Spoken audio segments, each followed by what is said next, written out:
ত্যাগের মহিমায় ভাস্বর পবিত্র ঈদুল আজহায় দেশের মধ্যবিত্ত ও নিম্নবিত্তের ঘরে নীরব হাহাকার। যে উৎসব একসময় আনন্দের বার্তা নিয়ে আসতো পশুর দাম আর টানাপোড়েনের অর্থনীতিতে, তা এখন অনেকের জন্যই কেবলই দীর্ঘশ্বাসের কারণ। পরিসংখ্যান বলছে, গত কয়েক বছরে দেশে কোরবানি হওয়া পশুর সংখ্যা আশঙ্কাজনক হারে কমেছে। 2019 সালেও যেখানে দেশে 1,06,00,000-এর বেশি পশু কোরবানি হয়েছিল, গত বছর অর্থাৎ 2025 সালে তা নেমে এসেছে মাত্র 91,36,000-এ। এখন প্রশ্ন হলো, কেন এই বিপুল পতন? এমন আরও প্রশ্নের উত্তর লুকিয়ে আছে সাধারণ মানুষের পকেটের টান আর বাজারের জ্বলন্ত আগুনে।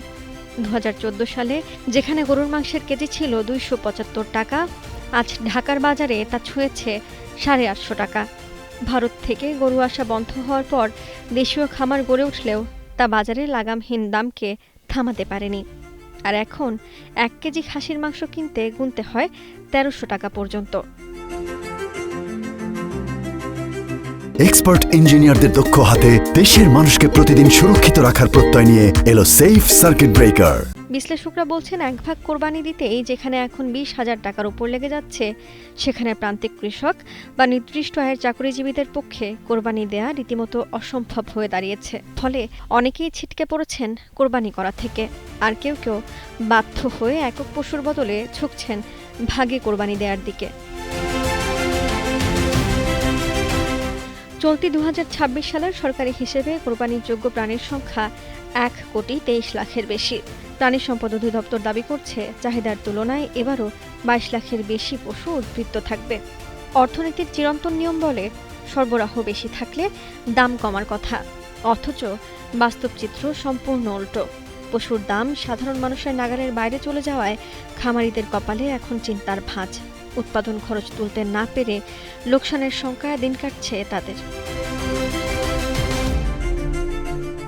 বাজার পরিস্থিতি আর মানুষের ক্রয় ক্ষমতা যেন এক ভিন্ন বাস্তবতার গল্প বলছে। এক শ্রেণীর মানুষের কাছে টাকার অভাব না থাকলেও সিংহভাগ মধ্যবিত্তের কোরবানির আনন্দ আজ হারিয়ে যাচ্ছে উচ্চ মূল্যের করাল গ্রাসে। পশুর দামের এই আকাশচুম্বী অবস্থা আর কতদিন সাধারণ মানুষকে উৎসবের আনন্দ থেকে দূরে রাখবে, সেই প্রশ্ন এখন সবচেয়ে বড় হয়ে দাঁড়িয়েছে। জেনিসিয়া বর্ণা, কালের কণ্ঠ।